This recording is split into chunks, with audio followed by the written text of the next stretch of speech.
ரோகிணியோட அம்மா சொன்ன மாதிரி ரோகிணி எல்லா உண்மையும் சொல்லிட்டா, இதோட பிரச்சனை முடிஞ்சிரும். ஆனா, ரோகிணி வந்து உண்மைய சொல்ல மாட்டாங்க அப்படி சொல்லி தான் நான் நெனைக்கிறேன். நீங்க என்ன நெனைக்கிறீங்கன்னு கமெண்ட்ல சொல்லுங்க. இப்போ ஹாஸ்பிட்டல்ல அடிபட்டு படுத்திருக்கிற அம்மாவ போய் பார்க்குற ரோகிணி, "எதுக்கு உனக்கு இந்த தேவையில்லாத வேல? ஒழுங்கா ரோட்ல பார்த்து போ மாட்டியா?" அப்படின்னு சொல்லிட்டு கேட்குறாங்க. எப்ப பார்த்தாலும் சுயநலமாவை மட்டுமே வந்து ரோகிணி யோசிச்சுட்டு இருக்கிறாங்க. முத்து பாவம் இந்த கிருஷ் என்ன பண்ணுவானோ அப்படின்னு சொல்லிட்டு வீட்டுக்கு கூட்டிட்டு வந்திருக்கிறாங்க. ஆனா, அடுத்த தடவ உன்னைய பார்க்குறதுக்கு ஹாஸ்பிட்டலுக்கு வந்தாங்கன்னா, "கிரிஷ கூட்டிட்டு வந்து வீட்ல இங்க விட சொல்லு" அப்படின்ற மாதிரி சொல்லிட்டு போயிர்றாங்க. இப்போ அவங்களுக்கு என்ன பண்றதுன்னே தெரியல. அப்பதான் ரோகிணியோட அம்மா வந்து ஒரு முடிவு எடுக்குறாங்க. "இல்ல இது இப்படியே விட்டா சரிப்பட்டு வராது. இன்னைக்கு நான் பிழைச்சுக்கிட்டேன். சப்போஸ் எனக்கு ஏதாவது ஒண்ணு ஆயிருச்சு, ஏதாவது ஒரு விதத்தில எனக்கு ஏதாவது ஒண்ணு ஆயிப்போச்சு அப்படின்னா, கிருஷ வந்து என்ன பண்ணுவாங்க? யார் பாப்பா?" இப்படி நடு ரோட்ல தான் கிருஷ்ணன் நின்னுட்டு இருப்பான். கடவுளா பார்த்து கிருஷ்ண வந்துட்டு முத்து கண்ல தான் பட வச்சுருக்காங்க. இப்ப நான் வேற எங்கேயாவது விழுந்திருந்தேன் அப்படின்னா என்ன ஆயிருக்கிறது? இவ வந்து திருந்தவே மாட்டா. இவளோட லைஃப்ப மட்டும் தான் யோசிப்பா. அந்த பையனுக்கு அப்படின்னு எந்த ஒரு முடிவுமே சொல்ல மாட்டா.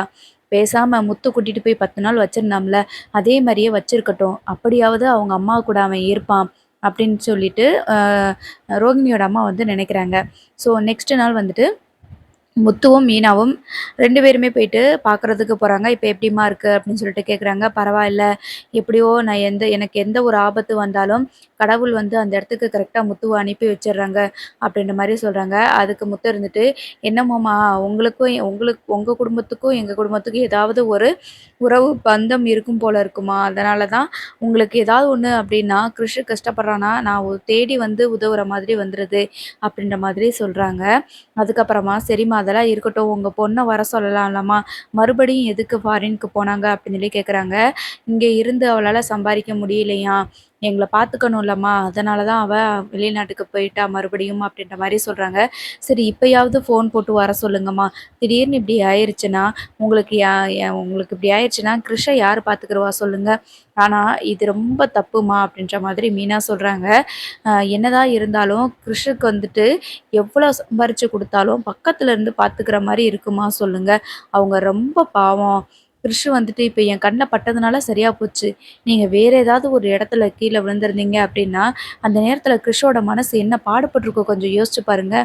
பெரியவங்க ஈஸியா நம்ம வந்துட்டு மாறிர்றோம். ஆனா, சின்ன குழந்தைங்க மனசு என்ன கஷ்டப்பட்டுருக்கும் அப்டிங்கிறத நம்மளால யோசிக்க கூட முடியாது இல்லையா? அப்டின்ற மாதிரி முத்து சொல்றாங்க. "இல்லப்பா நான் அத யோசிச்சேன்ப்பா. எனக்கு ரொம்ப கஷ்டமா இருந்துச்சு. இப்படி நமக்கு ஏதாவது ஒண்ணு ஆயிருந்துச்சு அப்படின்னா, அந்த நேரம் கிருஷ் என்ன பண்ணுவான்? யார்கிட்ட போய் சொல்லுவான்? இவனுக்கு இந்த ஊர்ல என்ன தெரியும்? எல்லாத்தையும் நான் யோசிச்சேன்ப்பா.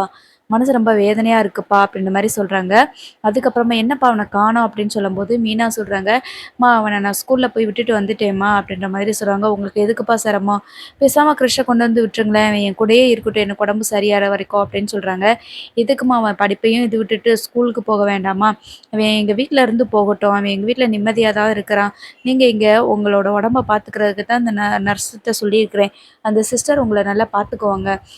இதுக்கு மீறி ஏதாவது வேணும்னா என்னோட ஃபோன் நம்பர் குடுத்துருக்கேன். எனக்கு ஃபோன் போடுவாங்கம்மா. நான் உங்களுக்கு பக்கத்திலேயே இருந்து பார்த்துக்கணும்." அப்படி சொல்லி தான் நினைக்கிறேன். ஆனா சூழ்நிலை அப்படி இல்லைலம்மா. அதனால பார்த்துக்க முடியாத மாரி இருக்குது. நீங்க வேணா 10 நாள் கழிச்சு எங்க வீட்ல வந்து நீங்க இருங்கம்மா. கொஞ்சம் உங்களுக்கு உடம்பெல்லாம் சரியானதுக்கு அப்புறமா நீங்க அதுக்கப்புறம் வீட்டுக்கு போங்க." அப்படின்ற மாரி சொல்றாங்க. அதுக்கப்புறமா தான் முத்துக்கிட்ட இவ்வளவோ பேசுறாங்க ரோகிணியோட அம்மா. "இல்ல நீ கொண்டு வந்து கிருஷ விட்டுருப்பா. உங்களுக்கு ஏற்கனவே வந்துட்டு உங்க அம்மாவுக்கு பிடிக்காதுப்பா. ஏதாவது பிரச்சனை வந்துரும். அதனால கொண்டு வந்து விடுங்க." அப்படின்னு சொல்லும்போது, "நான் அவன்ட்ட கேட்குறேன்ம்மா. அவன் சரின்னு சொல்லிட்டான்னா நான் கொண்டு வந்து விட்டுறேன்ம்மா." அப்படின்னு சொல்லி சொல்றாங்க. அதுக்கப்புறமா யோசிச்சு பார்த்துட்டு, "சரிப்பா அவன் இந்த ஹாஸ்பிட்டல்ல வந்து அவன் என்னப்பா பண்ணுவான்? அவன் எப்படி சாப்பிடுவான்? என்ன பண்ணுவான்? சரி அங்கேயே இருக்கட்டும்." அப்படின்ற மாதிரி சொல்லிடுறாங்க. ஒரு வேளை ரோகிணி வந்து கேட்டாலும் கூட நம்ம பதில் சொல்லிக்கிருவோம். அந்த 10 நாள் நான் ஹாஸ்பிட்டல்ல இருக்கிறம்போதாவது அவ மனசு மாறி வீட்ல சொல்றாளான்னு பார்ப்போம். அந்த 10 நாள் ரோகிணி கூடவே இருக்கட்டும் அவன் அப்படின்ற மாதிரி, அந்த வீட்ல இருக்கட்டும் அப்படின்னு சொல்லிட்டு, இவங்க வந்து முடிவு எடுத்துடுறாங்க. இப்போ நம்ம கிறிஷ் வந்து என்ன பண்றான் அப்படின்னா, 10 நாளைக்கு அதாவது கிட்டத்தட்ட 1 வாரத்துக்கு மேல அந்த வீட்ல தான் இருக்க போறாங்க. ஸோ என்ன பண்றாங்கன்னா, வீட்ல இருக்கவங்க எல்லாருமே ஜாலியா தான் இருக்கிறாங்க. ஆனா அந்த பையன் கூட அதாவது ஒரு வீட்ல இருந்து புதுசா ஒரு கெஸ்ட் அதுவும் ஒரு சின்ன பையன் வந்திருந்தா, வீட்ல நல்லா என்ஜாய் பண்ணுவாங்கல்ல. ஸோ அந்த மாதிரி மாதிரி ஜாலியா தான் இருக்கிறாங்க. ஆனா விஜயாவுக்கு இது வந்து சுத்தமா பிடிக்கவே இல்ல. எப்ப பார்த்தாலும் அவன ஏதாவது சொல்லிட்டே தான் இருக்கிறாங்க. ரோகிணிக்கு அப்பப்ப கோவம் வந்துட்டு தான் இருக்குது.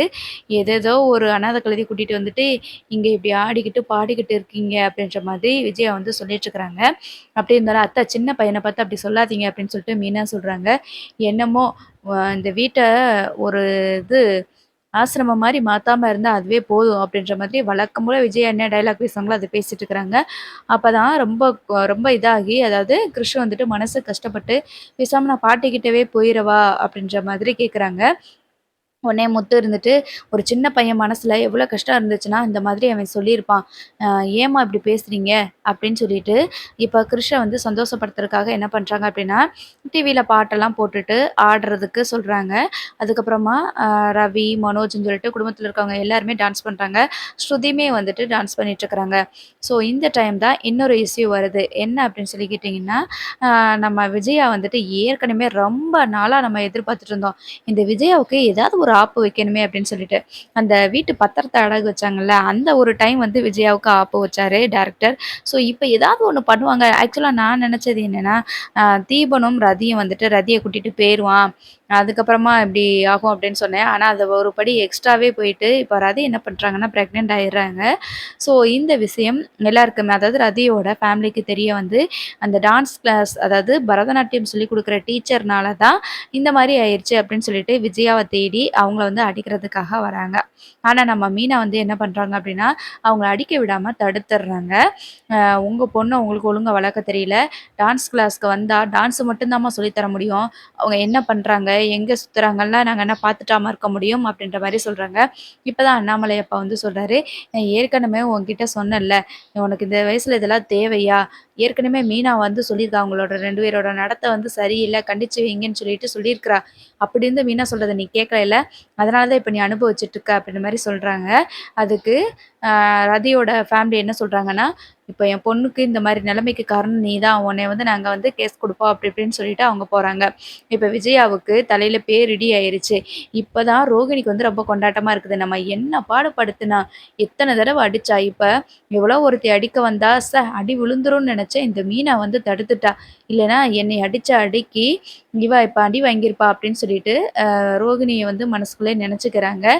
இப்ப கூட ரோகிணி வந்து உண்மைய சொன்னா, இந்த மீனா காப்பாத்த தான் செய்வாங்க. மீனாக்கு வந்து எவ்வளவோ திட்டு விழுகுது விஜயா கிட்ட இருந்து.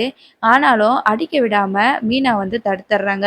இப்ப அதுக்கப்புறமா என்ன பண்றாங்க அப்டின்னா, அந்த பஞ்சாயத்த வந்து ஒரு 10 நாளைக்கு இழுத்துட்டு போறாங்க. அதாவது ரதியும், தீபனும் அ அவங்கள தேடி கண்டுபிடிக்கிறது, அவங்களுக்குள்ள மேரேஜ் பண்ணிக்கிறது. ஸோ இந்த மாதிரியான எபிசோட்ஸ் வந்து அடுத்தடுத்து வரும்.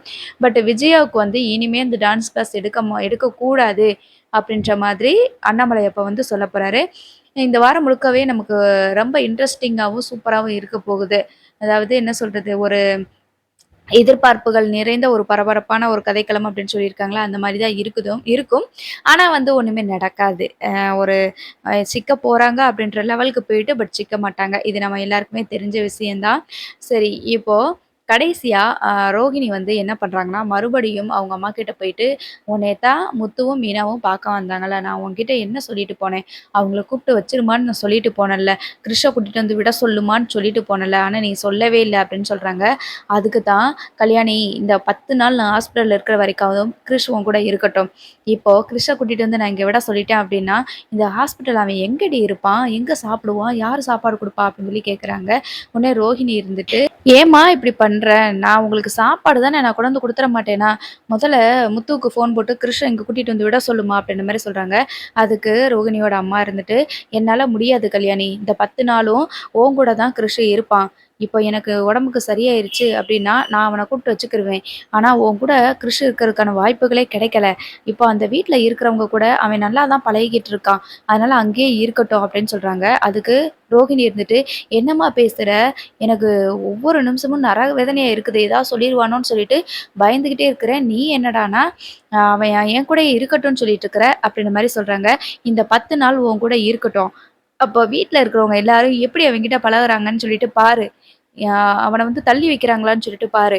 ஏன்னா நீயே அப்பதான் புரிஞ்சுக்கிருவ. இந்த குடும்பத்துல நம்ம சொன்னா கண்டிப்பா ஏத்துக்குவாங்க அப்படின்னு நீயே புரிஞ்சுக்கிருவ. நான் இந்த தடவ ரொம்ப உறுதியா இருக்கிறேன் கல்யாணி. இந்த 10 நாள் கிறிஷ் உன் கூட தான் இருப்பான். நீ தான் அவன பார்த்துக்கிறணும். ஒரு வேளை எனக்கு ஏதாவது ஒண்ணு ஆயிருந்தது, இப்ப நான் இறந்தே போயிருந்தாலும் கூட, அவன நீ இப்ப என்னடி பண்ணுவ?" அப்படின்ற மாரி சொல்றாங்க. "ஏதாவது அநாத ஹாஸ்டல்ல போய் சேர்த்து விட்டுருவியா?" அப்படின்ற மாரி கேட்குறாங்க. "என்னம்மா இப்படி சொல்ற? அவன் நான் பெத்த பிள்ளைம்மா, நான் பார்த்துக்கிருவேன்ம்மா" அப்படின்னு சொல்றாங்க. "ஆமா, வீட்ல கூட்டிட்டு போய் ஒரு 10 நாள் வச்சிருக்கவே உன்னால முடியல.